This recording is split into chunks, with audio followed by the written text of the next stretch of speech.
이 시간 우리 같이 한번 기도하겠습니다. 오늘 기도할 때는 우리 주일 예배를 위해서 한 영혼의 회복을 놓고 같이 한번 기도했으면 좋겠습니다. 기도하겠습니다. 하나님 아버지, 이 시간에 다가오는 주일 예배를 위해 기도합니다. 하나님, 다가오는 주일도 하나님 앞에 예배를 올려드리게 됩니다. 그냥 일주일에 한번 드려지는 그러한 예배가 아니라, 형식적인 예배가 아니라 정말 주님을 만나는 만남의 장이 되게 하여 주옵소서. 말씀을 통해 우리 영혼이 살아날 수 있도록 도와주시며 한 영혼이 주님께로 돌아오는 역사가 있게 하여 주시옵소서. 하나님, 참석한 모든 영혼들 한 명도 빠짐없이 모두 주님을 바라볼 수 있기를 원합니다. 주님을 예배할 수 있기를 원합니다. 주님을 경험할 수 있기를 원합니다. 주의 말씀에 그 놀랍고 깊은 뜻에 감복될 수 있기를 원합니다. 하나님 아버지, 주의 은혜만이 우리를 살릴 수 있습니다. 그날 주의 은혜를 내려 주시옵소서. 하나님 아버지, 하나님 모든 예배를 기뻐 받으시겠지만 상한 심령의 제사, 또 통해 자복하는 마음으로 주님께 나아가는 그러한 제사를 기뻐 받으실 것입니다. 이번 주일 예배도 그러한 예배가 되게 하여 주시며 한 영혼이 회복되는 놀라운 역사가 있게 하여 주옵소서. 예수님의 이름으로 기도합니다. 아멘. 네, 오늘은 사도행전 18장 18절에서 28절까지의 말씀입니다. 사도행전 18장 18절에서 28절까지의 말씀을 같이 읽겠습니다. 시작. 바울은 더 여러 날 머물다가 형제들과 작별하고 배 타고 수리아로 떠나갈새 브리스길라와 아굴라도 함께하더라. 바울이 일찍이 서원이 있었으므로 갱그리아에서 머리를 깎았더라.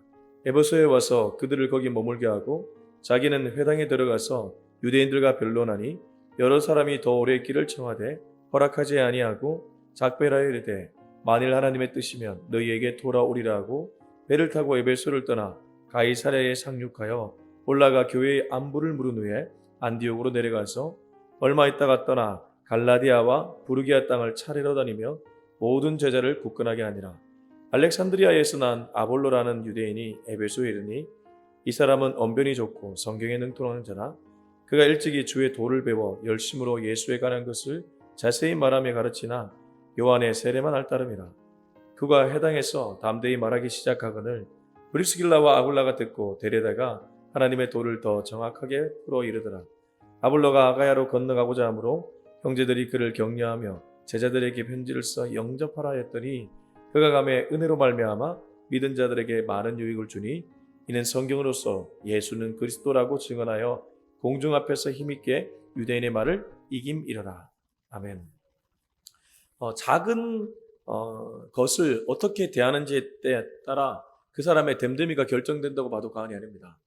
아주 작은 일도 정말 자기의 중심을 담아서 하는 사람은 큰 일도 마찬가지로 그렇게 행할 것입니다. 그래서 예수님도 지극히 작은 일에 충성된 자가 큰 일에 충성된다, 이런 말을 하셨죠. 주님 앞에 사람들은 모르는 나와 주님만의 은밀한 약속이 있을 겁니다. 일반적으로 그런 약속을 우리가 그냥 가볍게 생각할 때가 있는데 그런 약속 하나조차 깊이 생각하고 결국 때가 이름에 그 약속을 지켜가는 것, 그런 것도 신앙인이 보여줘야 될 신실함의 어떤 한 모습일 겁니다. 제가 이 얘기를 나누는 이유가 있습니다. 18절 한번 보겠습니다. 바울은 더 여러 날 머물다가 형제들과 작별하고 배 타고 수리아로 떠나갈새 브리스길라와 아굴라도 함께하더라. 바울이 일찍이 서원이 있었으므로 갱그리아에서 머리를 깎았더라.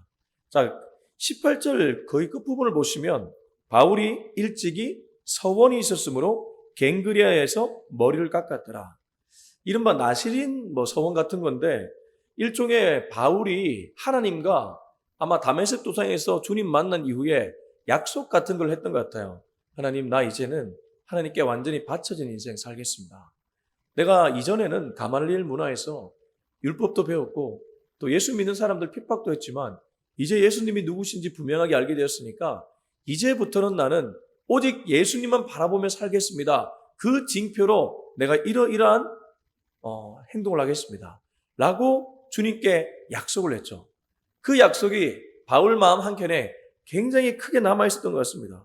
그래서 여기 18절 다시 한번 보시면 바울이 일찍이 서원이 있었으므로 갱그리아에서 머리를 깎았더라. 아마 이렇게 해서 그는 하나님과 자기만이 아는 은밀한 약속을 지키게 되었던 것 같습니다. 저와 여러분도 오래전이든 근래이든 하나님과 무언가 약속한 것이 있을 수 있습니다. 여러분, 그 약속을 지키기 위해 애를 쓸 수 있길 바랍니다. 하나님, 제가 한 40일 정도 특별 아침 예배를 하겠습니다. 특별 새벽 기도를 하겠습니다. 그것도 좋습니다. 그리고 하나님, 제가 또 어떤 한 영혼을 주님께 돌리기 위해 이렇게 하겠습니다. 그런 것도 좋습니다.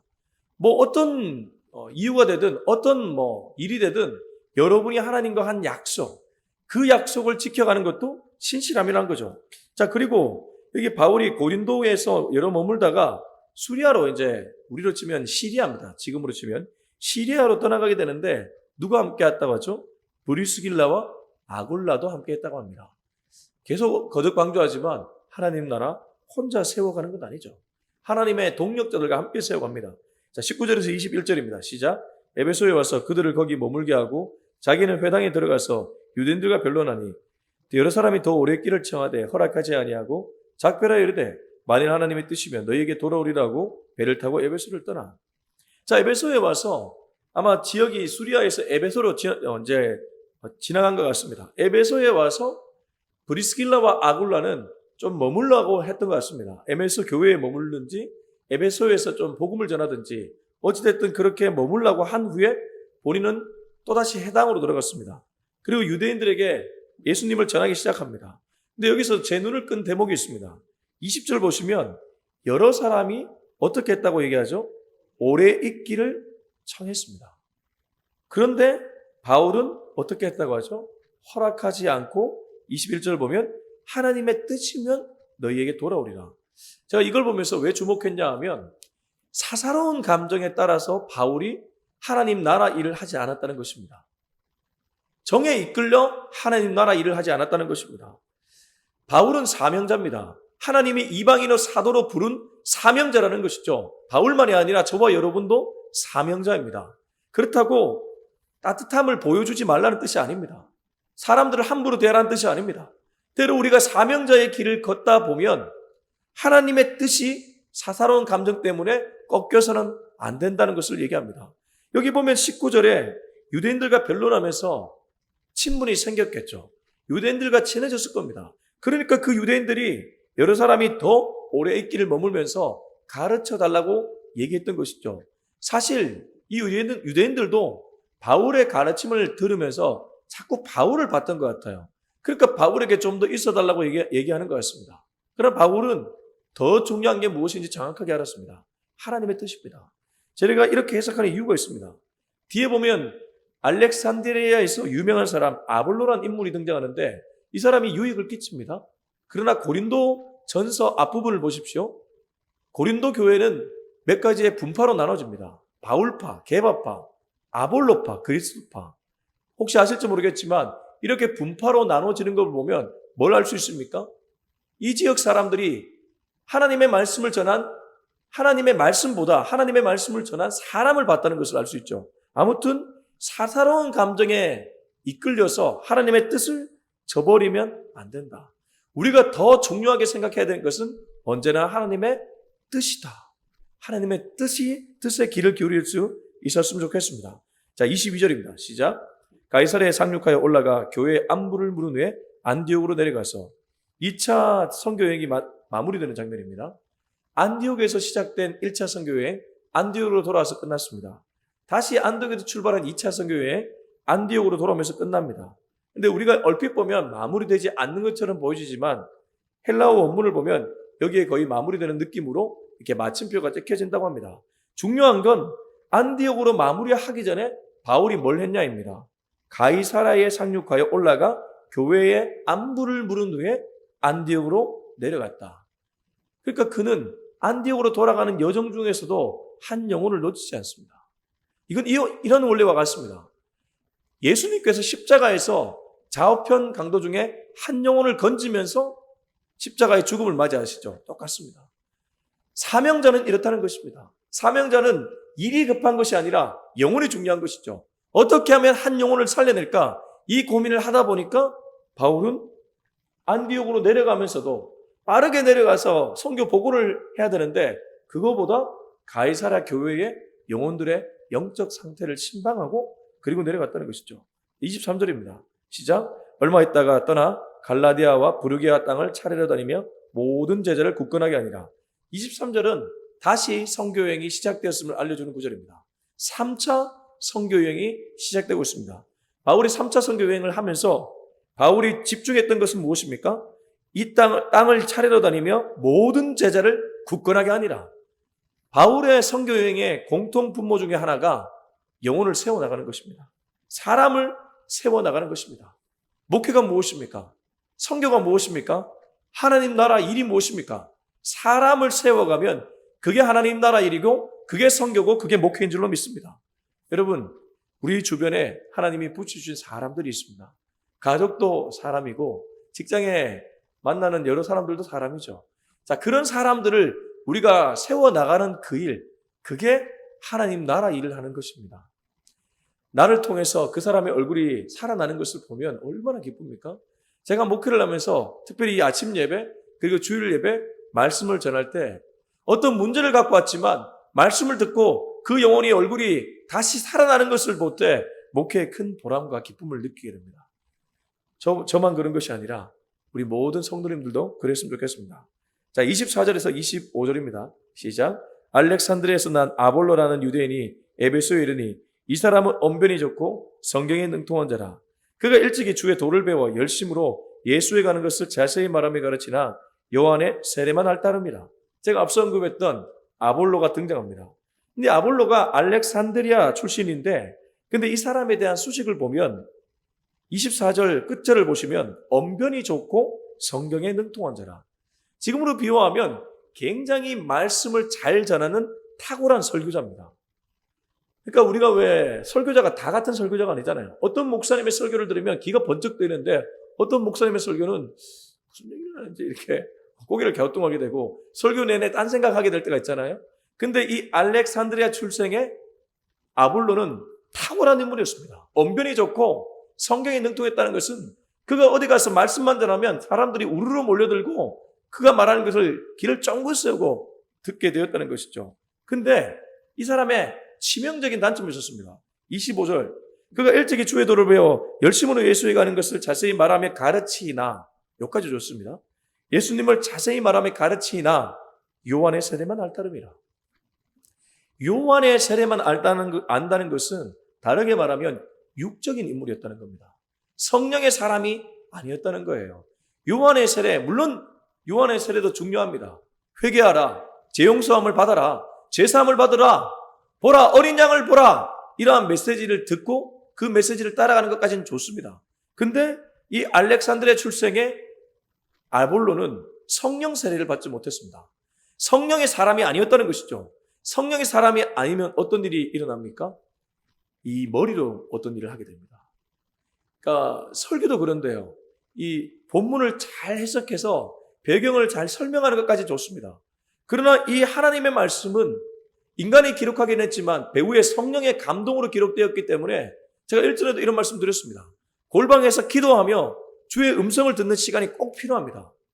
그게 자의적으로 주의 음성을 듣는 것이 아니라 하나님의 말씀에 입각해서 그 말씀을 하나님의 뜻이 무엇일까를 깊이 고민하며 들여다보다 보면 하나님이 이런 은혜를 이 말씀에 실어 놓으셨구나. 그걸 듣고 강단에서 말씀을 선포할 때 비로소 하늘의 음성이 들려오기 시작하는 것이죠. 마찬가지입니다. 이 알렉산드리아 출생의 아볼로는 비록 언변은 탁월하고 성경에 능통했고 하는 말마다 정말 화려했는데 근데 육적인 사람이었습니다. 완성형 인물이 아니었다는 것이죠. 자, 이럴 때 하나님이 이 사람을 어떻게 도와주는지를 보았으면 좋겠습니다. 26절에서 28절입니다. 시작.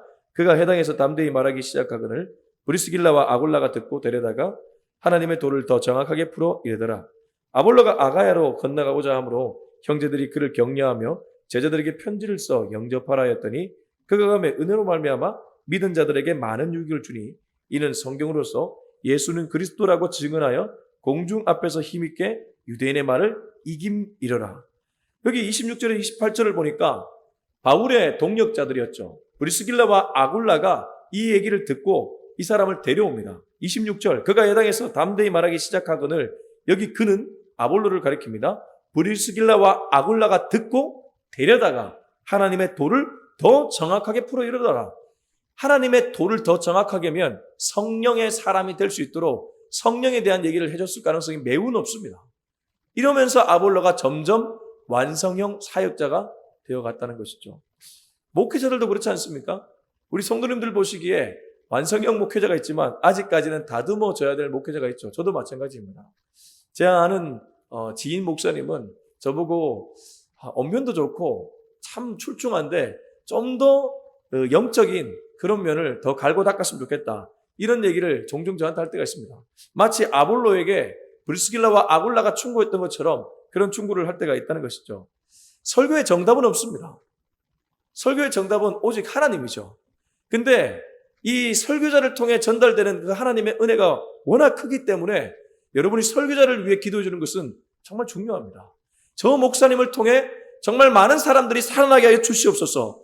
그냥 지적인 설교만 하는 것이 아니라 영적인 설교가 선포됨으로 죽어가는 육적인 사람들이 영적 은혜를 통해 영혼이 살아나게 하여 주시옵소서. 이런 기도를 해줄 필요가 있다는 것이죠. 아무튼 이리에서 브리스길라와 아굴라의 도움으로 아볼로는 완성형 사역자가 됩니다. 그리고 아볼로가 어느 지역을 가려고 했냐면 아가야입니다. 앞서 바울이 아가야 고린도에 있었죠. 바로 그러한 지역에 가려고 했던 거죠. 27절 아볼로가 아가야로 건너가고자 하므로 형제들이 그를 격려하며 제자들에게 편지를 써 영접하라 했더니 그가 가매 은혜로 말미암아 믿은 자들에게 많은 유익을 주니. 여기 27절에 보시면 형제들이 격려해서 제자들에게 편지를 써 영접하라 했다. 아볼로 혼자 일하지 않았다는 것을 알 수 있습니다. 앞에서 그가 부족한 면을 브리스길라와 아굴라가 채워줬습니다. 그리고 아가야로 건너갈 때도 이런 영접하는 무리들이 있도록 사람들이 도와줬습니다. 아볼로 혼자 능력으로 사람들을 구원시키고 사람들을 믿게 했다는 것 아니다는 것. 우리 이것을 다시 한번 생각할 필요가 있습니다. 그리고 그가 가매 은혜로 말미암아 믿은 자들에게 많은 유익을 주니. 아볼로의 언변이 탁월해서? 아니요. 성경 해석이 탁월해서? 아니요. 그에게 임한 은혜가 사람들에게 흘러갔기 때문에 많은 사람들이 주님께 돌아온 줄로 믿습니다. 그렇습니다. 그리고 28절 이는 성경으로서 예수는 그리스도라고 증언하여 공중 앞에서 힘있게 유대인의 말을 이기미로라. 이렇게 주변 사람들의 도움과 은혜에 사로잡힌 성령의 사람으로 거듭난 아볼로는 수많은 사람들을 살리게 되었고 그 탁월하다던 유대인들도 힘있게 이기게 되었다는 말씀으로 오늘 말씀은 마무리되게 됩니다. 근데 저는 오늘 말씀 마무리하면서 하나 더 여러분들께 말씀드리고 싶은 것이 있습니다. 그건 바로 고린도 교회가 갈라지게 된 그 부분입니다. 이렇게 아볼로가 성령의 사람이 되어서 힘있게 말씀을 전했기 때문에 고린도 교회도 그렇고 또 이전에 있었던 지역도 그렇고 수많은 사람들이 회심하고 죽게 돌아왔습니다. 아볼로라는 인물을 통해 하나님이 큰 은혜를 베풀었다는 것이죠. 근데 제가 앞서 얘기했던 것처럼 고린도 교회는 그렇게 은혜를 경험했음에도 불구하고 누구를 받습니까? 사람을 받습니다. 그래서 고린도전서 앞부분에 보면 바울파, 게바파, 아볼로파, 그리스도파, 아볼로파가 등장합니다. 나중에 고린도전서 앞부분을 읽어보십시오. 아볼로파라는 분파가 생겼다는 것입니다. 이게 무슨 말입니까? 아무리 아볼로가 성령의 사람이 되어서 복음을 전했지만 듣는 사람들이 사람을 주목하면 이렇게 사람을 따르는 그냥 육적인 사람으로 전락하게 된다는 것입니다. 저와 여러분은 그 길을 걸어가서는 안 될 것입니다. 여러분 아무리 설교자가 탁월해도 설교자를 바라보지 마십시오. 제가 늘 강조하는 부분이 이 부분입니다. 한국교회는 어떤 한 목회자에게 집중하는 경향이 너무 강합니다. 이제는 그 길을 떠나야 됩니다. 우리가 바라봐야 될 분은 오직 예수 그리스도 한 분인 줄로 믿습니다. 하나님의 말씀인 줄로 믿습니다. 오직 하나님을 보고 예수 그리스도를 보고 성령님을 보며 사람이 아닌 그분들의 뜻에 귀를 기울일 수 있는 저와 여러분이 될 수 있길 예수님의 이름으로 축원합니다. 기도하겠습니다. 이 시간 기도할 때 주님 오늘도 사람 보지 않게끔 도와주시옵소서. 오직 하나님을 바라보며 주의 뜻에 귀를 기울이는 하루길이 되게 하여 주옵소서. 우리 같이 한번 기도하겠습니다. 하나님 아버지 감사합니다. 오늘도 우리가 바라봐야 될 분이 있다면 오직 하나님 한 분입니다. 하나님을 바라볼 때 사람이 장애물이 된다면 아니 내가 장애물이 된다면 가감하게 나를 죽이게 하여 주옵소서. 내가 없어지게 하여 주옵소서. 오직 주님만을 바라볼 수 있기를 원합니다. 오늘날 성도들이 바라봐야 될 분은 오직 하나님 한 분밖에 없습니다. 하나님이 아닌 다른 것들에 뭔가 시선을 빼앗기고 있다면 잘못된 길로 걸어가고 있는 줄로 믿습니다. 하나님 신앙생활을 하면서 육적인 사람으로 아버지는 전락하고 있다면 얼마나 안타깝겠습니까? 우리 모두가 육적인 사람으로 전락되지 않도록 우리를 막아주시고 성령의 사람으로 온전히 거듭난 인생 되게 하여 주시옵소서.